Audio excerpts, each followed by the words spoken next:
In the heart of Ibadan lived Grace, a quiet girl with too many thoughts and too few people to share them with.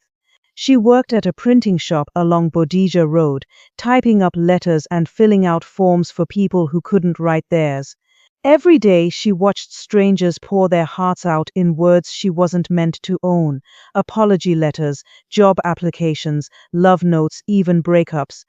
But one particular day, a man walked in and changed the rhythm of her silence. His name was Daniel. He wore a simple shirt, his hands stained with engine grease from the mechanic workshop nearby. He walked in, hesitated, then said, "Please, I need help writing something important." Grace smiled politely. "What kind of letter?" He scratched his neck. "A love letter, but not ordinary love. I want it to sound real, like I mean every word." That caught her attention. Most men came asking her to make them sound like poets. Daniel wanted honesty, so she leaned forward. "Tell me about her." Daniel's voice softened. "Her name is Sarah. She's a teacher. She says I don't talk enough, that I keep my feelings buried. So I want to show her, even if I'm not good with words."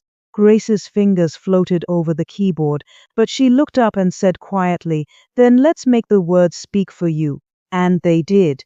Together they crafted the letter, one line at a time. He spoke. She translated his heart. "You're the peace in my noisy world. When you laugh, I forget the day's heat. Even silence with you feels full." When they were done, Daniel looked at the paper like it was gold.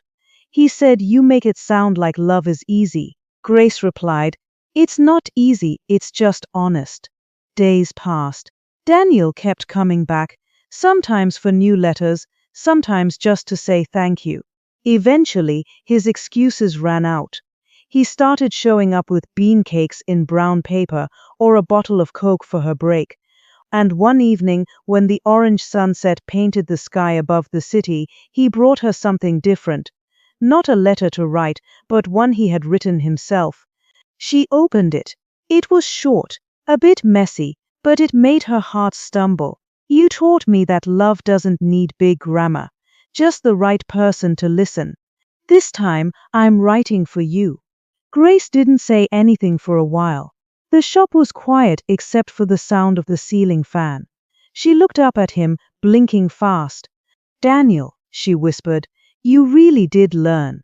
He smiled. "You said love lives in every word. I just followed your lesson."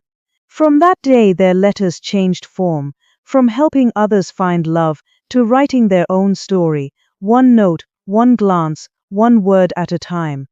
In a city that never stopped talking, Grace and Daniel found peace in their small, quiet language, the kind of love that lives in every word, and even in the spaces between them.